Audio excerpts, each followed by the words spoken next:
Memang pajak itu penting ya?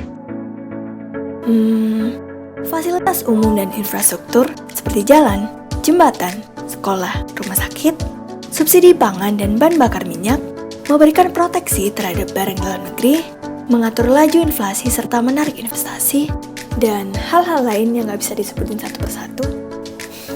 Bercanda deh kalau bilang pajak itu nggak penting. Hampir 80% dari total penerimaan negara itu berasal dari pajak loh. Itu artinya bahwa segala ongkos yang dibutuhkan pemerintah untuk menjalankan roda pemerintahan dan menyediakan akses layanan dasar bagi masyarakat sangatlah bergantung pada penerimaan perpajakan. Tanpa kita sadari, ternyata kitalah yang membangun negeri ini, bukan pemerintah. Pemerintah hanya menyediakan sarana untuk membangunnya saja. Dengan pajak, pemerintah akan mendapatkan sumber daya yang memadai untuk memenuhi segala kebutuhan warganya. Lewat pajak yang kamu bayarkan, kamu akan mendapatkan kualitas kesehatan yang baik, transportasi yang memadai, perekonomian yang sehat, dan segala fasilitas yang bisa Indonesia berikan kepada kamu. Jadi, jika ingin membangun Indonesia yang lebih baik dari segi fasilitas, sarana, prasarana, dan layanan, harus bayar pajak lebih dulu, oke? Tahu nggak sih, secara tidak sadar, kita sudah bayar pajak meskipun belum punya NPWP. Misalkan, kamu beli pizza secara takeaway. Coba deh cek struknya. Pizza yang kamu beli secara takeaway itu sudah termasuk pajak pertambahan nilai di dalamnya. Lalu, sepatu yang kamu beli di dalam negeri juga sudah include PPN. Jadi, pajak makanan sama pajak barang juga sama-sama 10% ya? Bentar dulu, sedikit miskom di sini. PPN atau pajak pertambahan nilai merupakan salah satu jenis pajak pusat yang dikenakan terhadap pertambahan nilai saat melakukan penyerahan barang kena pajak atau jasa kena pajak di dalam daerah pabean, impor barang kena pajak, ekspor barang kena pajak tidak berwujud atau jasa kena pajak, dan pemanfaatan barang kena pajak tidak berwujud atau jasa kena pajak dari luar daerah pabean di dalam daerah pabean. Tarif yang digunakan dalam PPN sebesar 10% dari DPP atau dasar pengenaan pajak. Sepatu dan makanan yang kamu beli secara takeaway itu termasuk penyerahan barang kena pajak yang dikenai PPN 10%. Apabila kamu makan di restorannya, tidak akan kena PPN. Namun, kamu akan dikenakan pajak di daerah. Makanya, harga papan menu di restoran biasanya berbeda ketika kita bayar di kasir. Mengapa demikian? Pertama, nilai tersebut dipengaruhi oleh salah satunya adalah pajak restoran. Pajak restoran ini merupakan salah satu jenis pajak daerah yang dipungut oleh beberapa restoran dengan tarif tertinggi sebesar 10%. Jadi, selalu siapkan uang lebih ya untuk makan di restoran. Gimana? Seru kan belajar pajak? Next. Beberapa dari kalian pernah dong pakai materai buat daftar ulang di sekolah atau perguruan tinggi? Baik nominalnya 3.000 maupun 6.000, serta kebijakan terbaru untuk tahun 2021 hanya ada satu buah materai yaitu dengan nominal 10.000. Itu semua merupakan jenis pajak pusat. Bea materai merupakan pajak atas dokumen dengan cara pelunasannya menggunakan materai tempel maupun kertas materai. Tidak semua dokumen loh dikenai bea materai ini, hanya dokumen dengan kriteria tertentu yang dapat dikenakan bea materai sesuai dengan PP 24 tahun 2000. Sebenarnya masih banyak loh pajak yang secara nggak sadar kita udah bayar. Coba deh sebutin satu. Beberapa dari kita mungkin tidak asing lagi dengan istilah PKP. Hah? PKP apaan dah? Aku taunya PHP. Oke, kita bahas. PKP atau pengusaha kena pajak adalah pengusaha yang melakukan penyerahan barang kena pajak atau jasa kena pajak berdasarkan Undang-Undang Pajak Pertambahan Nilai. Siapa saja sih yang wajib PKP? Pertama, adalah pengusaha yang melakukan penyerahan barang kena pajak maupun jasa kena pajak dengan batasan tertentu. Pengusaha yang melakukan ekspor barang kena pajak, jasa kena pajak, maupun barang kena pajak tidak berwujud seperti hak cipta. Sementara itu, PKP yang merupakan pengusaha kecil dengan batasan omset hingga 4,8 miliar selama 1 tahun buku, diperbolehkan dikukuhkan sebagai PKP jika pengusaha tersebut memilih untuk dikukuhkan. Keuntungan yang diperoleh dengan dikukuhkan sebagai PKP adalah Pajak masukan yang dibayarkan saat membeli barang dapat dikreditkan atau dikurangkan dengan pajak keluaran ketika mereka menjual barang. Sehingga pengusaha tidak perlu menjadikan pajak masukan sebagai biaya produksi. Terakhir, hasil perhitungan pajak tersebut dilaporkan dalam SPT Masa PPN. Mantap banget kan sebenarnya kalau kita paham tentang peraturan perpajakan? Sebagai kaum milenial, kita seharusnya lebih melek peraturan perpajakan sehingga bisa mengedukasi masyarakat tentang pentingnya pajak. Sebelumnya, kalian wajib tahu tentang apa bedanya objek, subjek, dan wajib pajak. Secara sederhana, objek pajak merupakan sumber pendapatan yang dikenai pajak. Sedangkan, subjek pajak merupakan perorangan atau badan yang ditetapkan sebagai subjek pajak. Tidak semua subjek pajak merupakan wajib pajak loh. Mengapa demikian? Karena wajib pajak merupakan subjek pajak yang memenuhi kewajiban perpajakan sesuai dengan ketentuan Undang-Undang Perpajakan. Pajak penghasilan dapat dihitung dengan mekanisme umum sesuai dengan pasal 17 UU PPH. Perhitungan umum ini dibagi menjadi dua, yaitu yang pertama untuk menghitung wajib pajak orang pribadi dan yang kedua adalah perhitungan untuk wajib pajak badan. Perhitungan pajak untuk wajib pajak orang pribadi dihitung dari penghasilan bruto atau omset dikurangi dengan biaya untuk mendapatkan, menagih, dan memelihara penghasilan atau biasa disebut dengan 3M sesuai dengan pasal 6 UU PPH sehingga didapatkan penghasilan neto. Dari penghasilan neto ini lalu dikurangi dengan PTKP. Apa itu PTKP? PTKP adalah penghasilan tidak kena pajak. Untuk setiap wajib pajak besarnya adalah 54 juta. Untuk status perkawinan besarnya 4,5 juta dan untuk setiap tanggungan besarnya 4,5 juta. Tanggungan ini diperbolehkan paling banyak 3 orang. Apabila penghasilan neto di bawah PTKP, tidak akan dikenai kewajiban membayar pajak penghasilan.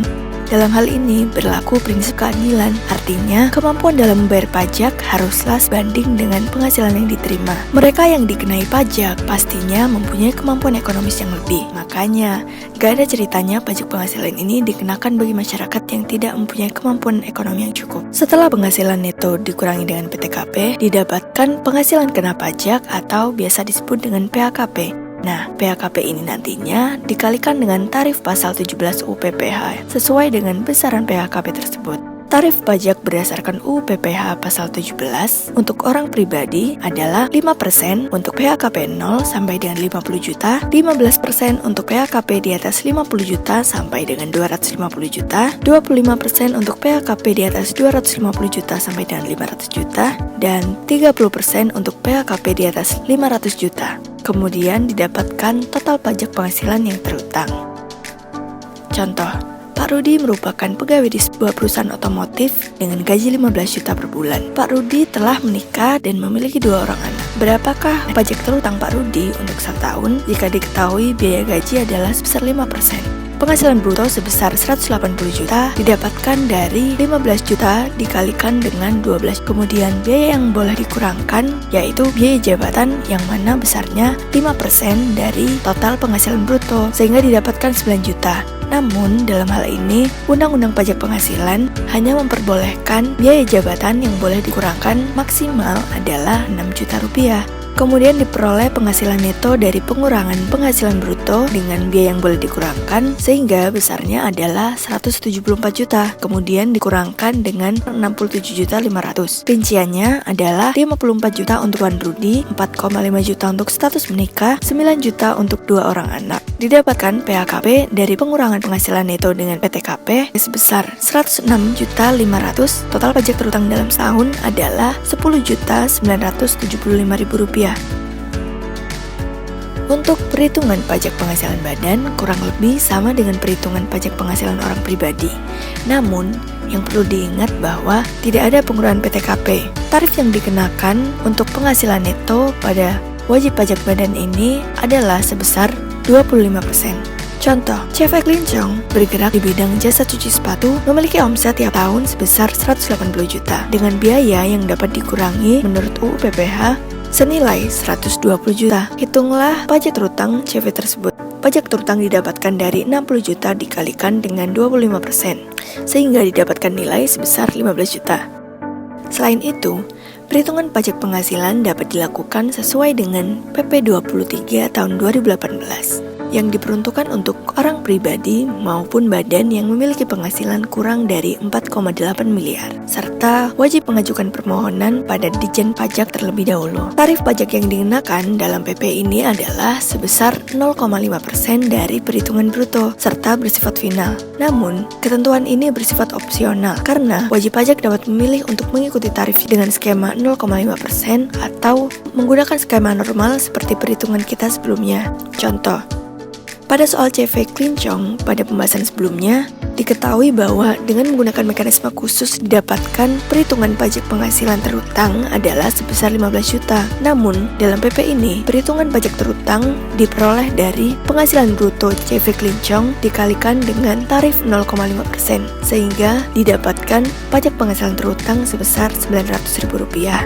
Sifat opsional pada PP ini memiliki kelebihan bagi wajib pajak orang pribadi yang belum menyelenggarakan pembukuan dengan tertib. Penerapan tarif PPh final 0,5% memberikan kemudahan bagi mereka untuk melaksanakan kewajiban perpajakan, sebab perhitungan pajak menjadi lebih sederhana, yakni hanya 0,5% dari peredaran bruto. Namun, penerapan PPh final ini memiliki konsekuensi, yakni WP tetap harus membayar pajak meskipun sedang mengalami kerugian.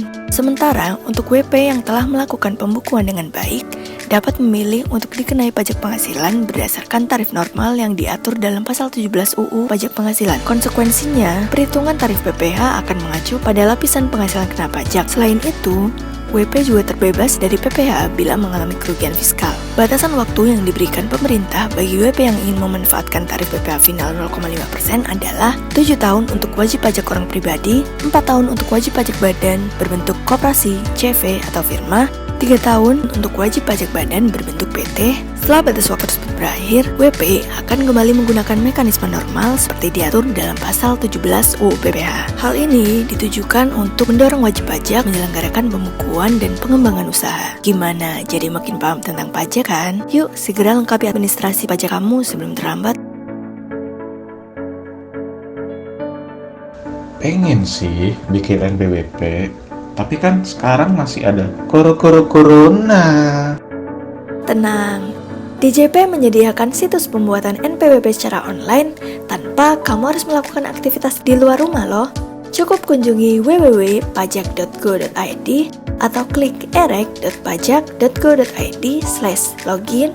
Selanjutnya, kalian akan dipandu untuk mendapatkan NPWP secara online.